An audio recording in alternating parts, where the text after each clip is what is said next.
My father inherited multiple rental properties, lived comfortably, and left nothing for his kids.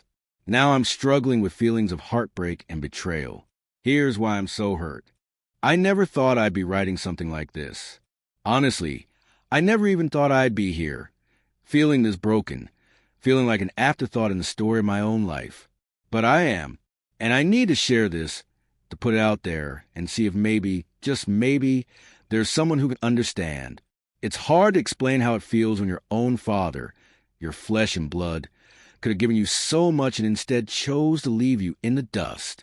My father wasn't a billionaire or anything close, but he had a kind of silent power that few ever realized. He inherited 6 rental properties decades ago, back when he was barely out of his 20s. And for years, he lived a life many could only dream of. He worked a regular job, nothing flashy, just a standard 9 to 5. But behind that job, there was a steady hum of passive income flowing from those properties. He never had a struggle like everyone else. While his coworkers were scraping by after their company went under, some of them even winding up in dead-end jobs or worse, my father was cruising along. I remember him telling us stories about his work trips, though they always seemed like vacations to me. Every year, he'd go off to Europe for a couple of weeks, living it up in places most of us only saw in movies. He never once thought to invest in those properties. It's a bitter pill to swallow when I think about it. Those properties could have been thriving, expanding, maintained to be worth even more than they were. But no, he let them fall into disrepair, run down, and nearly worthless. And the worst part? He never once tried to include us in his success. My brother and I were just background noise in his life.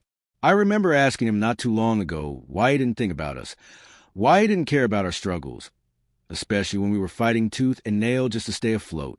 His response stung more than anything else. Why should I have to suffer for you? I stood there frozen, holding back tears. Suffer for us? We weren't asking for handouts. We just wanted to matter, but we didn't, and it hurt more than I could ever put into words. That was the moment everything clicked for me, the realization that my father, who had so much, had given us nothing. He had so much to share, so much he could have done to make our lives easier, but instead, he chose to live comfortably, letting us drown in our own worries. And now, I feel like I'm stuck with this overwhelming sense of betrayal, like I'll never be able to escape the weight of it. This pain I'm carrying? It's heavy, too heavy. I think about ending it sometimes. Not because I want to die, but because I feel like I've been forgotten, lost in a world that doesn't care about me. And the person who should have been there for me the most, my father, didn't even bat an eye. I don't know how to move forward with this, or if I ever will. But maybe writing this out is a start. Maybe I'll find some peace by sharing it. I just need to know if anyone else has felt this way too. Am I the only one? Growing up, my father was always present, physically at least. He'd come home from work, his face tired but not weary, and he'd sit at the dinner table like a king at his throne. There was no real conversation beyond the basics. How was school? How was work? I remember once in high school, I asked him if we could maybe go out for dinner, just the two of us, to talk about my future. It wasn't a big ask, right? Just some fatherly advice. He brushed it off like it was nothing. Don't be silly, he said. I'm sure you'll figure it out.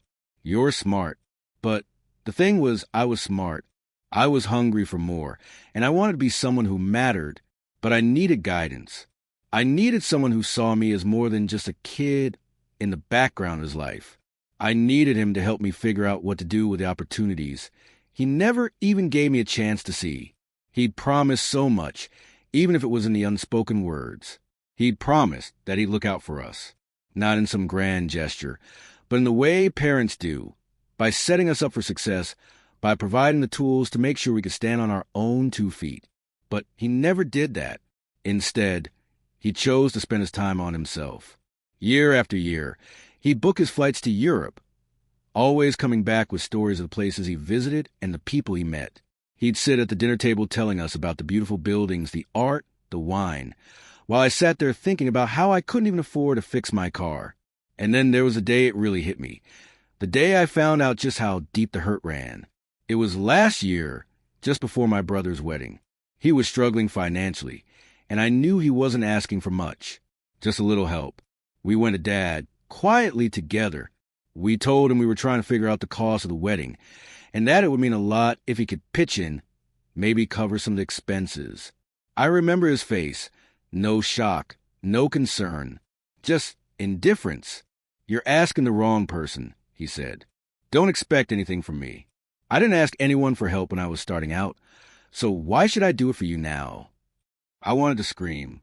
I wanted to throw every piece of frustration I'd been holding back for years straight at him, but I didn't. I just stood there, numb. My brother was just as speechless as I was. And there it was, the realization that hit harder than anything. We had spent our lives thinking we were being guided, cared for, but in reality, we were just a side note to him. We weren't a priority. It was a quiet kind of cruelty. Not malicious, just indifferent. A kind of neglect that left you searching for something that never existed. What's worse is that it wasn't just about money or material things. It was about time. It was about care. It was about being seen. That's what I wanted. But I never got it. I could feel that anger bubbling up inside me.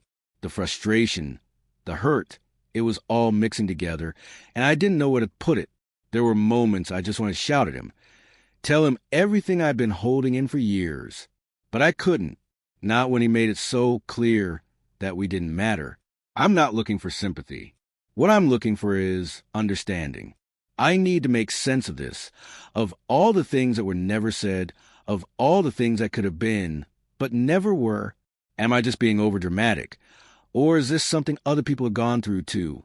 Is it really that bad to want to feel like you were worth something to the people who should have cared the most? It's strange how silence can be so deafening. There are times when the words that aren't said hurt more than anything else. My dad's silence was like that. It wasn't just that he didn't help.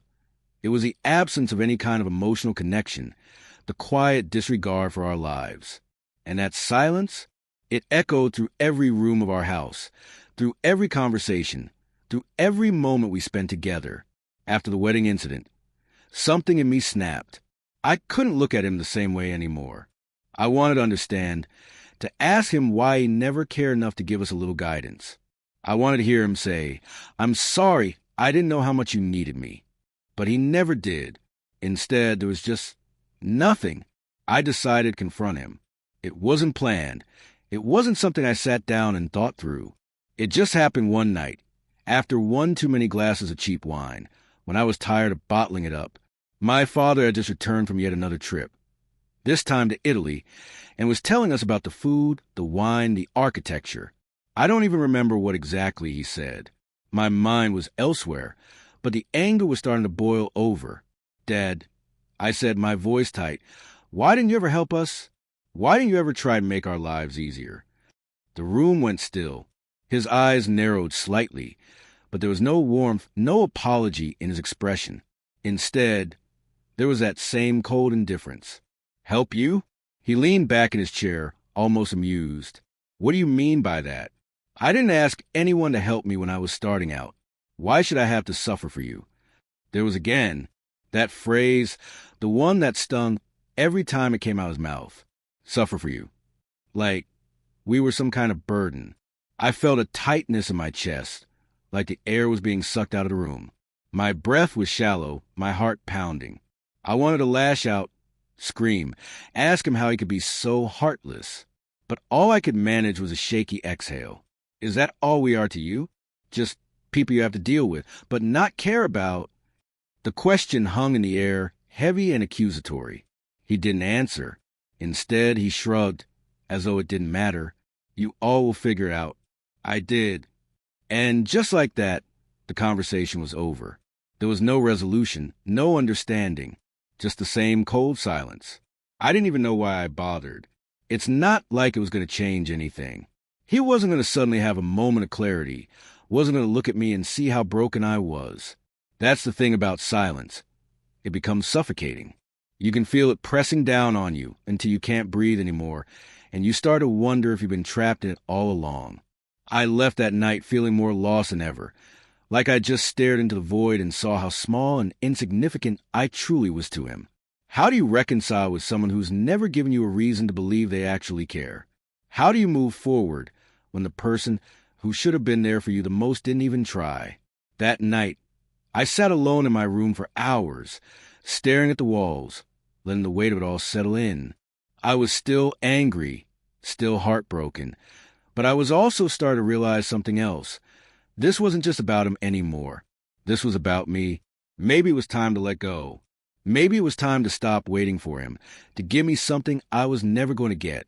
But then again, can you really let go of something you never had in the first place? Time has this way of sneaking up on you. One minute you're in the thick of it, the anger, the pain, the resentment, and the next thing you know, weeks have passed, and you're left wondering what you've done with all that time. The truth is, I wasn't moving forward. I was just existing. The days blurred together. I felt like I was walking in circles, caught in the same emotional loop. I tried to get on with things. I tried to focus on work, on friends, even on things that once brought me joy. But nothing seemed to fill the hole that my father had created in my life. I couldn't escape the memories of his apathy, the harshness of his words, and a constant reminder of what I was missing, a father who cared. Then one evening, I found myself at a family gathering, something we hadn't done in years. My brother was there, along with some distant relatives. And for once, I almost thought we could all pretend like everything was okay. But that didn't last long. The moment my father entered the room, a quiet tension settled over the place. I could feel in my bones the unspoken distance between him and the rest of us. He sat at the head of the table like usual, looking more comfortable than anyone else in the room, even though no one was really talking to him. My brother and I exchanged looks, the kind of look you share when you know the other person is as fed up as you are. It was like we were all walking on eggshells, trying not to stir up anything, but the silence was deafening.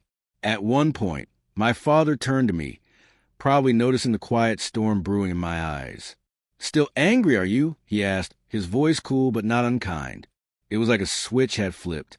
I hadn't planned on saying anything, but there it was, spilling out of me before I could stop it. "Yeah, I am. I'm angry because you could have done so much more for us, but you chose not to.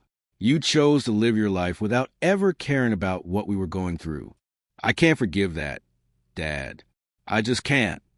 His face didn't change. There was no flicker of guilt, no softening of his expression, just that cold, detached look that had become so familiar to me.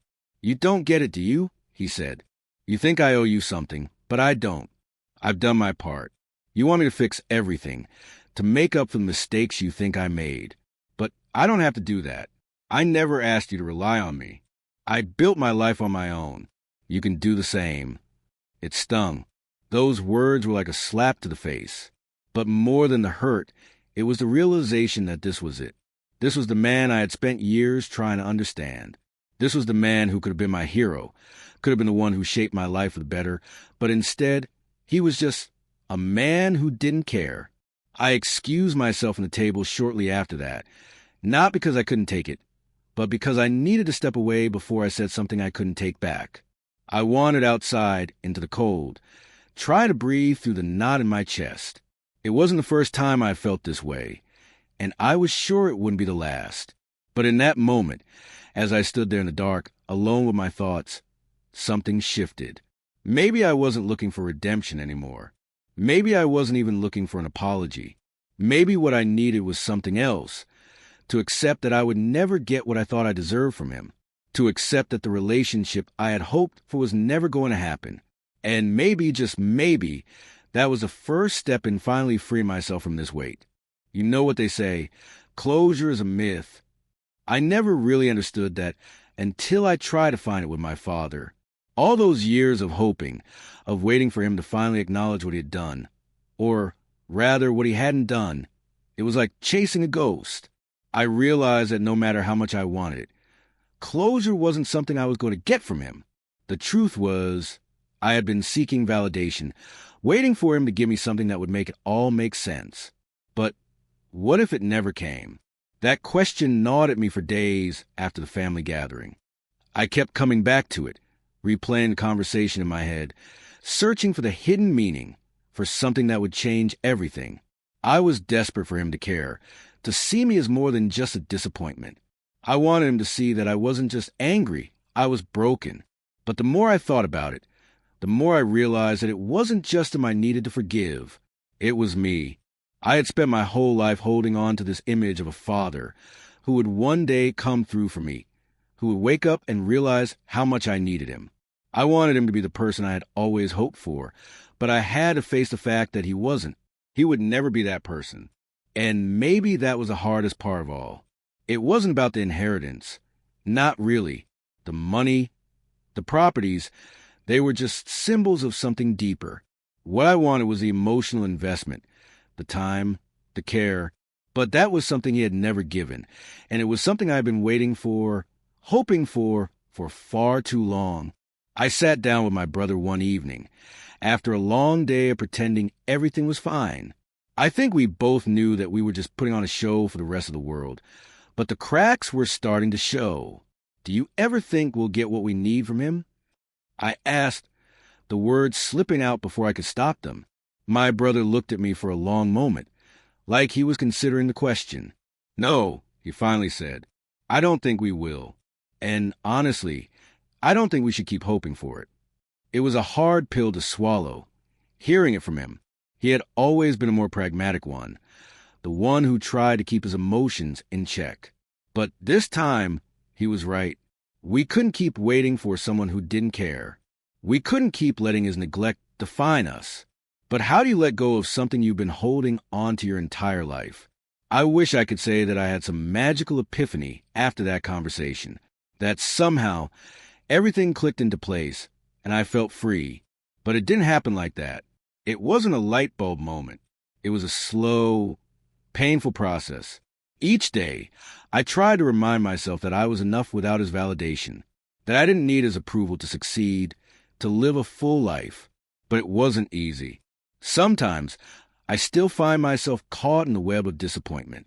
I still catch myself hoping, even when I know deep down that I shouldn't. But I'm trying to move forward, try to stop waiting for someone who will never come through for me. Maybe closure isn't something you get. Maybe it's something you create. And maybe, just maybe, that's what I need to do. It's funny how life has a way of pushing you in one direction, even when all you want to do is resist. The truth is, once you stop waiting for someone to change, once you stop looking to someone else or your own peace, it's like the weight you've been carrying slowly begins to lift. It's not all at once, not like a sudden rush of relief, but little by little, one step at a time. That's what I told myself after that conversation with my brother. I was done waiting for my father to validate me, to apologize for the years of neglect. I realized that the more I held on to that resentment, the more I was allowing him to control my happiness. And that wasn't fair to me. I tried to focus on the things I could control. Work was still draining, and life in general was a constant uphill battle. But there was a small part of me that was beginning to feel lighter. It was almost as if I could breathe a little easier, as though I had taken the first steps toward freeing myself from the prison of my own anger. But it wasn't as simple as just moving on. You don't just forget years of being ignored, of being invisible. No, the scars were still there, buried deep inside me, still hurting when I thought about them. The truth was, there would always be a part of me that yearned for that connection I never had, that fatherly love that was supposed to be there.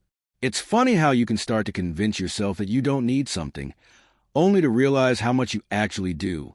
I spent a lot of time reflecting, thinking about everything I had gone through, everything that had led me here. But I also started focusing on what I could do for myself, what I needed.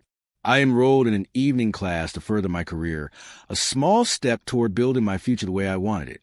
I started reconnecting with friends I hadn't spoken to in years. People reminded me that I wasn't just the sum of my past mistakes and disappointments. I spent more time in nature, walking for hours just to clear my head, to remind myself that there was still beauty in the world, even if it felt so far removed from the anger I'd been living with. And then, slowly, something strange began to happen. I started feeling, okay, not perfect, not healed, but okay. I still had days when I thought about what my father had done, or rather, what he hadn't done, and it still hurt, still felt like an open wound. But I wasn't consumed by it anymore. I had found a kind of peace, not from him, but from within myself. And that peace, it turns out, was more powerful than I ever expected. One day, out of nowhere, my father called. His voice was gruff, like he wasn't sure how to start. "We need to talk," he said, and I could almost hear the hesitation in his words. I braced myself. I didn't know what he wanted or what he had to say, but I knew this was probably one of the hardest things he'd ever had to do. After all these years, the one person he had neglected most was now calling the shots in their relationship. I took a deep breath before answering. "Okay, Dad, let's talk." I had no idea where this conversation would go, but at that moment, I wasn't looking for an apology. I wasn't waiting for him to fix everything. I was ready to move on, whether or not he was. I sat there, phone in hand, waiting for him to speak. It felt strange, hearing his voice after so long, without any real communication. The awkward silence stretched on longer than I had expected. The air between us seemed charged, like there was something unsaid, something that neither of us knew how to approach. Finally, my father spoke, his words slow, measured. "I know things haven't been great between us, and I've been thinking maybe I've missed something. Maybe I should have done more." I almost didn't believe my ears. It wasn't the cold indifference I'd been so used to. This was different.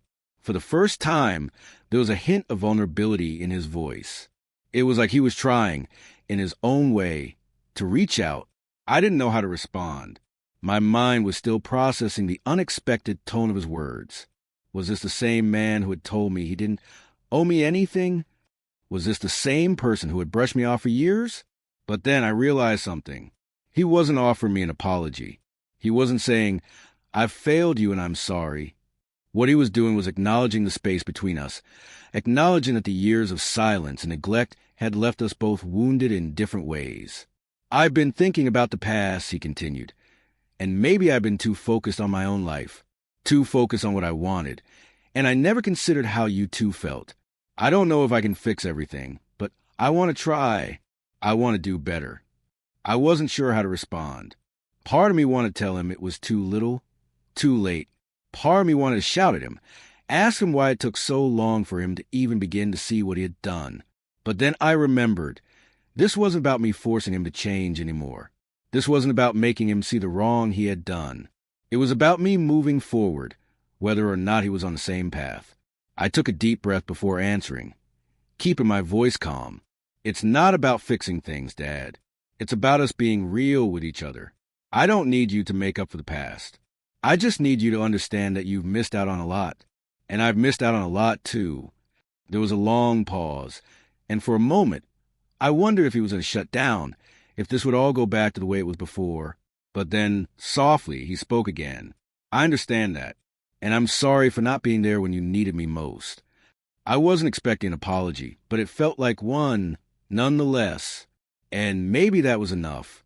Maybe that was a first step towards something better. But even then, I wasn't sure what that something would be. I wasn't sure if we could fix what had been broken. I wasn't sure if I was ready to forgive him completely, if I could let go of the years of anger and disappointment. But I realized something as we spoke. There was no magic moment, no sudden revelation. This was a story with a neat, happy ending. This was life, messy and complicated. We hung up after a few more words, and I sat there for a while, processing the conversation. I didn't feel completely healed, but I felt something I hadn't felt in years. Hope, not for him necessarily, but hope for myself.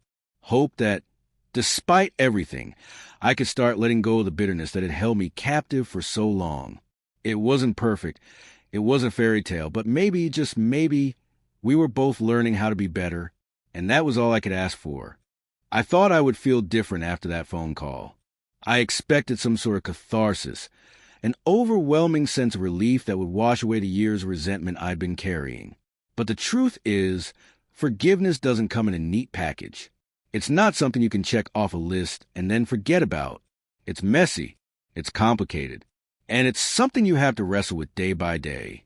The following weeks were quiet. My father kept to himself, not pushing for more contact, but not withdrawing completely either.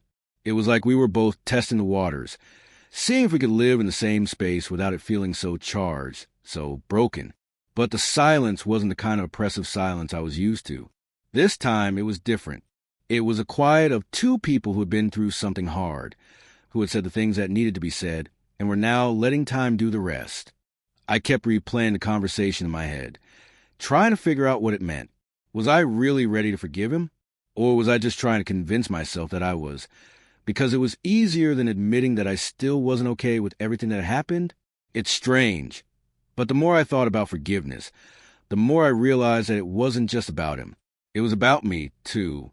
I had been carrying this weight of anger and hurt, this expectation that he would somehow make it right, and it was dragging me down. I thought I was waiting for him to change, but I wasn't. I was waiting for myself to change, to let go of the bitterness that had defined so much of my life. One afternoon, as I was sitting in my living room, the weight of everything seemed to crash down on me all at once.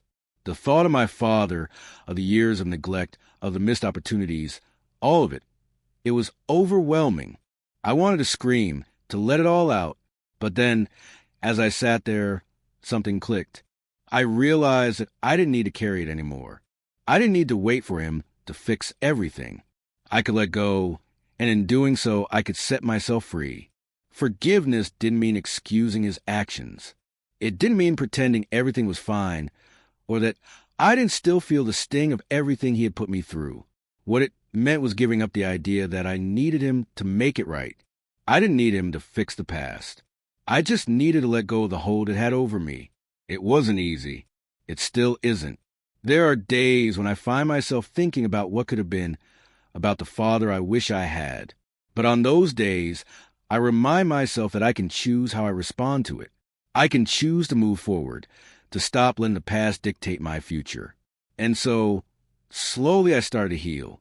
Not in the way I had imagined, with grand gestures and apologies, but in small, quiet moments. In the mornings when I didn't wake up angry. In the evenings when I could sit with my thoughts without feeling consumed by them. It wasn't perfect, but it was real. Maybe that's what forgiveness is. Accepting that things are broken, but choosing to live anyway. It's not a clean slate, not by any means, but it's a start, and that's all I can ask for. It's been months now since that phone call. Months since I confronted my father. Since I began to really let go of the anger and pain that had been festering inside me for so long. And though the scars are still there, they're starting to fade in a way that I hadn't thought possible.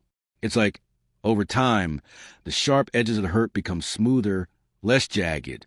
Still there, still real, but not as suffocating. It wasn't some dramatic transformation, not a sudden healing or an epiphany. No, it was slow, almost imperceptible, like the change in seasons, something you don't fully notice until you step back and realize that everything feels different. And I think that's the hardest part of it all. We're all waiting for some kind of grand resolution, a moment where everything clicks into place. But life doesn't work that way, does it? There's no magical ending, no moment where everything is tied up neatly with a bow. And maybe that's what I had been expecting all along. Some perfect ending, some grand gesture of redemption. But that's not how it's going to be. This story, this journey, is about the small moments, the quiet changes, the understanding that builds over time. A few weeks ago, my father called again. Not because he had something to fix, but because he wanted to check in. I don't know why, but for some reason, that phone call meant more to me than all the times he'd told me he didn't owe me anything. This time, there was no coldness, no detachment. Just a simple, almost vulnerable, "How are you doing?" And when I answered, I wasn't pretending. I wasn't putting on a front. I was honest. "I'm doing okay," I said. "It's been a process, but I'm working through it." He paused, as though weighing the weight of my words. Then, almost awkwardly, he added, "I'm proud of you. You've always been strong, even when I wasn't around. I'm sorry for not seeing that before." The words weren't earth-shattering, but they were real. And somehow, that felt like enough. It wasn't a full apology. It wasn't the kind of reconciliation I had imagined all those years. But it was an acknowledgement. And in that small, unspoken understanding, I felt something shift inside me. I realized that, while I may never get the father I'd always hoped for, the one who would be there in all the ways I needed, I was learning to create something new. I was learning to accept the reality of who he was, flawed, distant, and imperfect, and to accept myself in the process. The truth is, I may never fully heal from the way he treated me, but I don't need to, because I'm not defined by his actions anymore. I'm defined by how I choose to move forward, by how I choose to live my life, despite the disappointments. And maybe that's the gift he gave me after all. This lesson that true strength doesn't come from waiting for someone else to make things right. It comes from finding peace within yourself, from taking control of your own healing, from deciding to live your life on your own terms, regardless of the past. It's not a perfect ending, but it's mine. And for the first time, I feel like that's enough.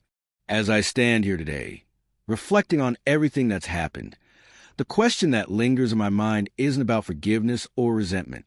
It isn't about whether my father ever truly cared, or whether I could ever fix the broken pieces of our relationship. The question is bigger than that, bigger than the years of hurt, the missed opportunities, the absence of any real love or support. I've spent so long trying to understand him, try and make sense of the man who could have done so much for us but chose to do so little. I've searched for some kind of closure, some explanation that would allow me to move forward without carrying this weight. But the truth is, there is no closure. There is no magical moment where everything is fixed, where he suddenly becomes a father I needed him to be. There's only the present. I've tried to heal, to find peace with the things I'll never get from him. And I've realized that I can't keep waiting for something that will never come. It's not about expecting an apology anymore. It's about learning to let go, to build my own future, to stop letting the shadows of the past control my life. But as I look at the world around me, I can't help but wonder, how do you move on from the hurt of a parent who had so much and gave so little? And more importantly, can you ever really heal when the person who should have loved you the most is the one who hurt you the deepest? Maybe that's the hardest part of all, accepting that some wounds don't ever fully heal. They just become a part of you, something you learn to live with, but never quite forget. So, I ask you, those of you who have faced the same kind of betrayal and heartbreak, has anyone else gone through something like this? Can you truly move on, or does the past always have a way of catching up with you?